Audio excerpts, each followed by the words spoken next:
नमस्कार. तुम्हा सर्वांचं पुन्हा एकदा माझ्या यूट्यूब चॅनलवर स्वागत. आज आपल्याला बघायचं आहे सेतू अभ्यासक्रमाचा दिवस 25. यामध्ये आपल्याला बघायचं आहे रेक्टँगल.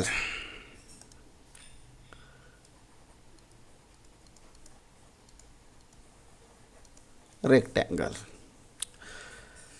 या अगोदर आपण काय बघितलं होतं? क्वाड्रिलॅटरल बघितलं होतं. क्वाड्रिलॅटरलमध्ये आपण कॉम्पोनंट्स ऑफ क्वाड्रिलॅटरल बघितले आणि या कॉम्पोनंट्समध्ये साईड्स, अँगल्स, त्यात अपोजिट साईड्स आणि ॲडजसंट साईड्स, त्याच पद्धतीनं अपोजिट अँगल आणि ॲडजसंट अँगल आणि डायगोनल्स ऑफ क्वाड्रिलॅटरल हे आपण या अगोदरच्या भागामध्ये बघितलेलं आहे. आता आपल्याला रेक्टँगल म्हणजेच आयत, या रेक्टँगलचे गुणधर्म, प्रॉपर्टीज ऑफ रेक्टँगल म्हणजेच रेक्टँगलचे गुणधर्म आपल्याला अभ्यासायचे आहेत.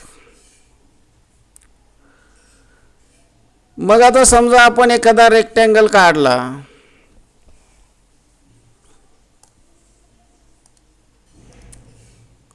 त्याला नाव देऊ ए बी सी आणि D. Rectangle A B C D. याचे काय प्रॉपर्टीज आहे? पहिली प्रॉपर्टी काय? याची पहिली प्रॉपर्टी आहे opposite sides are congruent. Opposite sides of a rectangle are congruent.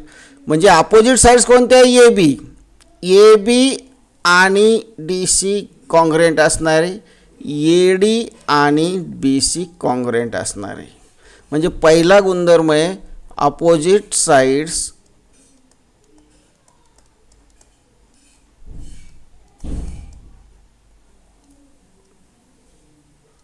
R congruent.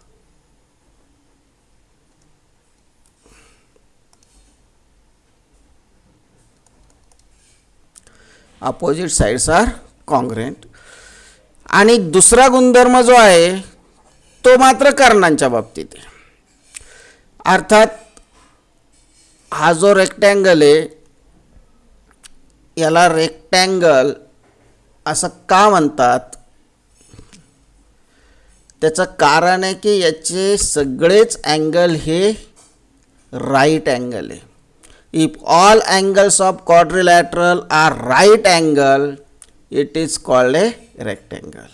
जर चौकोनाचे सर्व कोण काटकोन असतील तर त्याला म्हणायचं आहे आयत म्हणजेच रेक्टँगल. मग आता याचे कर्ण काढून घेऊ आपण.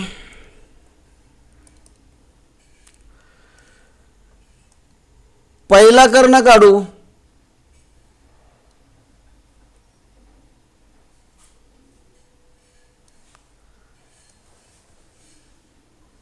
ए सी. डायगोनल म्हणजे काय? A segment joining up vertex of opposite angle of quadrilateral. चौकोनाच्या सम्मुख कोणाच्या शिरोबिंदूंना जोडणारा रेषाखंड called a diagonal of quadrilateral. त्याला चौकोनाचा काय म्हणतात? कर्ण असे म्हणतात. मग हा एक कर्ण आला आणि आता दुसरा कर्ण.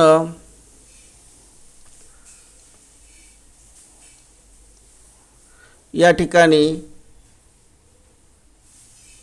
एक झाला डायगोनल ए सी आणि दुसरा झाला डायगोनल बी डी आणि हे डायगोनल एकमेकांना पी बिंदूमध्ये छेदतात. हे डायगोनल एकमेकांना पी बिंदूमध्ये छेदतात. आता हे जे डायगोनल्स असतात, आता एक लक्षात घ्या, triangle BAD is a right angle triangle because one angle of this triangle is right angle.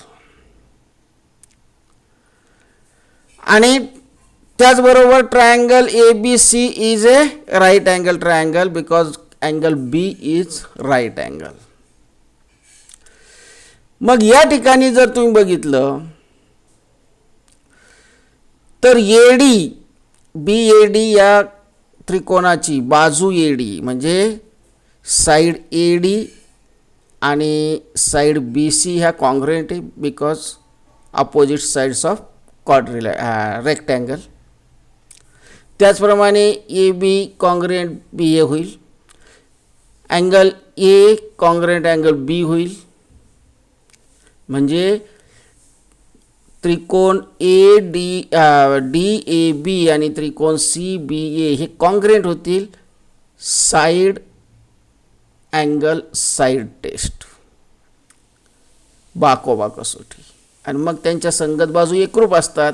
त्याच पद्धतीनं काय एकरूप होतील, ए सी आणि बी डी एकरूप होतील, दोन्ही त्रिकोणाची संगत बाजू. म्हणजे याचा अर्थ diagonals of quadrilateral are congruent. म्हणजे इथं डायगोनल्स कॉन्ग्रुएंट आहे.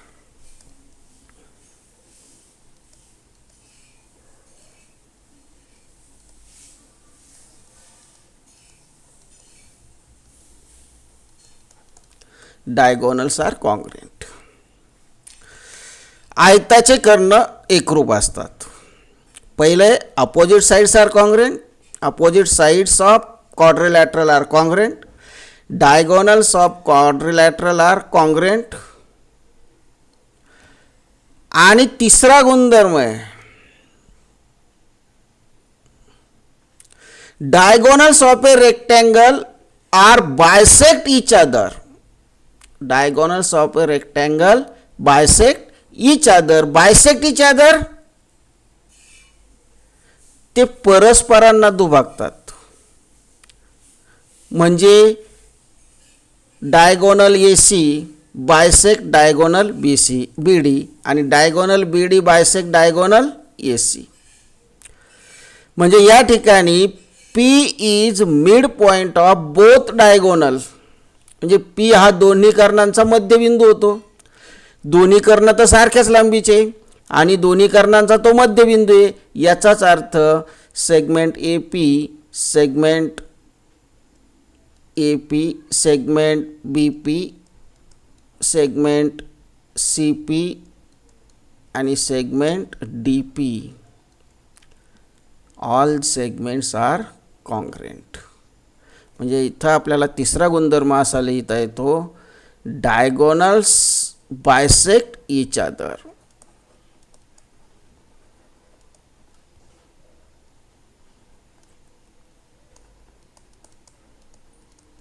Bisect each other.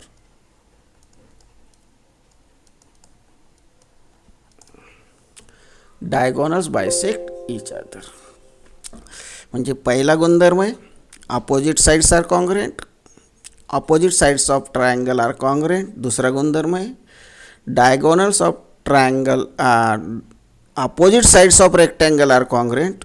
दुसरा गुणधर्म आहे opposite diagonals of rectangle are congruent. आणि तिसरा गुणधर्म आहे diagonals of rectangle bisect each other. हे तीन गुणधर्म आपल्या लक्षात असले पाहिजे. आणि मग आता या ठिकाणी जर आपण बघितलं, बघा या ठिकाणी जर आपण बघितलं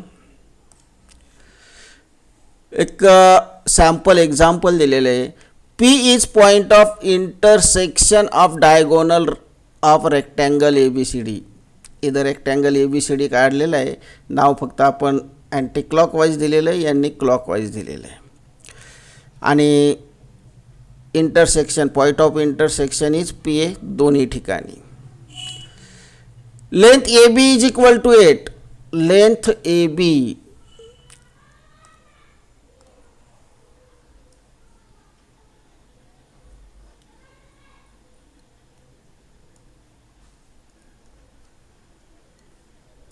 बघा आता length A B is equal to 8 या ठिकाणी दिलेलं आहे. Length A B is equal to 8. Then length D C is equal to what. A B जर 8 आहे तर डी सीची लांबी किती येणार आहे? 8च येणार आहे की नाही? Because side AB and side DC are opposite sides of rectangle and opposite sides of rectangle are congruent. Therefore, AB is equal to 8 centimeter, then DC is equal to 8 centimeter. Length BP is equal to 8.5 centimeter. Length BP is equal to 8.5 centimeter. Find length BD. Find length BD. आता हे आपण बघितलेलं आहे की diagonals of rectangle bisect each other so that P is midpoint of diagonal BD. म्हणजेच या ठिकाणी P हा मध्यबिंदू असल्यामुळे BP 8.5 याचा अर्थ PD सुद्धा किती येणार आहे? 8.5 सेंटीमीटर. आणि मग BD 8.5 अधिक 8.5 म्हणजेच किती येईल? 17 सेंटीमीटर येईल. बीडी किती येईल? 17 सेंटीमीटर येईल. बीडी काढलाय, आता बीसी काढायचं आहे. बीसी काढायचं आहे. आता एक लक्षात घ्या, triangle BCD, in triangle BCD, angle BCD is equal to 90 degree. angle of rectangle आहे, म्हणजेच हा राईट अँगल ट्रायंगल होईल. हा कोणता ट्रायंगल झाला? राईट अँगल ट्रायंगल झाला. मग याच्यामध्ये डायगोनल माहिती आहे आपल्याला राईट अँगल ट्रायंगलचा, एक साईड माहिती आहे. मग दुसरी साईड काय काढता येईल आपल्याला? कोणत्या प्रमेयानुसार? Pythagoras properties.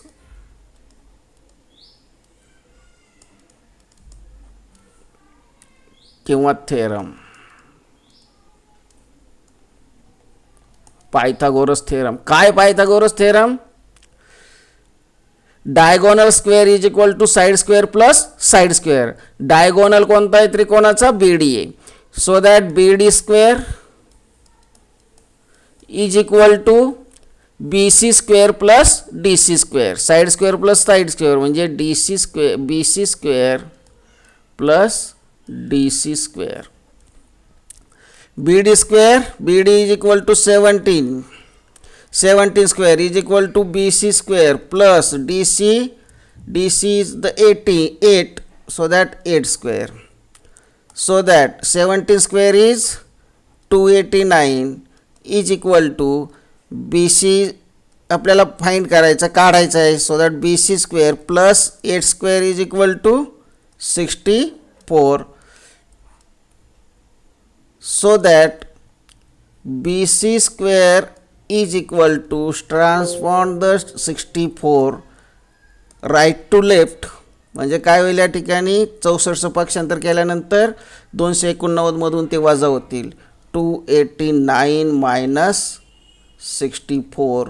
289 मायनस 64 यांची जर वजाबाकी केली, सबस्ट्रॅक्शन केलं तर काय येणार आहे? 225 येईल. आणि so that BC square is equal to 225. 225 हे कशाचा स्क्वेअर येईल? 15चा स्क्वेअर येईल. So that BC square, BC is equal to 15 centimetre येईल. म्हणजे BC किती आली? 15 सेंटीमीटर. आणि AD सुद्धा किती येईल? 15 सेंटीमीटर येईल. असे ही उदाहरणं आपल्याला या ठिकाणी या गुणधर्मांचा उपयोग करता येतो उदाहरणांमध्ये. इथं बघा BC 15 सेंटीमीटर आलेली आहे. एक्झरसाइज दिलेली आहे तुम्हाला. एक्झरसाइज काय दिलेली आहे? हां, काय म्हणलेलं एक्झरसाइजमध्ये? फर्स्ट क्वेश्चन काय आहे? Length of adjacent side of a rectangle are 6 cm and 8 cm respectively. म्हणजे एक रेक्टँगल आहे, त्या रेक्टँगलच्या ॲडजसंट साईड याचा अर्थ होतो लगतच्या बाजू, शेजारच्या बाजू. मग त्यातली एक 6 आहे आणि दुसरी काय? 8 आहे. Find the length of remaining sides. तर राहिलेल्या बाजू काढा. आता आपल्याला माहिती आहे opposite sides of rectangle are congruent. मग याला नाव देऊ आपण PQRS. मग PS ची अपोजिट साईड QR म्हणजे QR ची लांबी 6 येणार आहे सेंटीमीटर. PQ ची अपोजिट साईड SR म्हणजे SR किती येणार आहे 8 सेंटीमीटर. झालं. त्यानंतर सेकंड क्वेश्चन काय दिलेला आहे. सेकंड क्वेश्चन दिलेला आहे if length of one diagonal of a rectangle is 26 centimetre what is the length of another diagonal. आता हा रेक्टँगल आहे लक्षात घ्या आणि diagonals of rectangle are congruent. आयताचे कर्ण एकरूप असतात. म्हणजे एकाची लांबी जर 26 सेंटीमीटर आहे दुसऱ्याची सुद्धा काय असणार आहे 26 सेंटीमीटर असणार आहे. उत्तर लिहिताना फक्त आपल्याला म्हणावं लागणार आहे की diagonals of a rectangle are congruent so that the length of another diagonal is 26 centimetre. तर अशा पद्धतीने हा जो स्वाध्याय आहे हा स्वाध्याय तुम्ही सर्वांनी सोडवायचा आहे आणि आयताचे गुणधर्म आपल्या ध्यानात ठेवायचे. आयताचे गुणधर्म लक्षात ठेवायचे. पहिला गुणधर्म आहे पहिली प्रॉपर्टी काय आहे opposite sides of rectangle are congruent. दुसरी प्रॉपर्टीज आहे diagonals of rectangle are congruent आणि तिसरी प्रॉपर्टी आहे diagonals of rectangle bisect each other. आणि त्यावरून आपल्याला जे काही एक्झाम्पल दिलेले ते एक्झाम्पल सोडवायचे. धन्यवाद.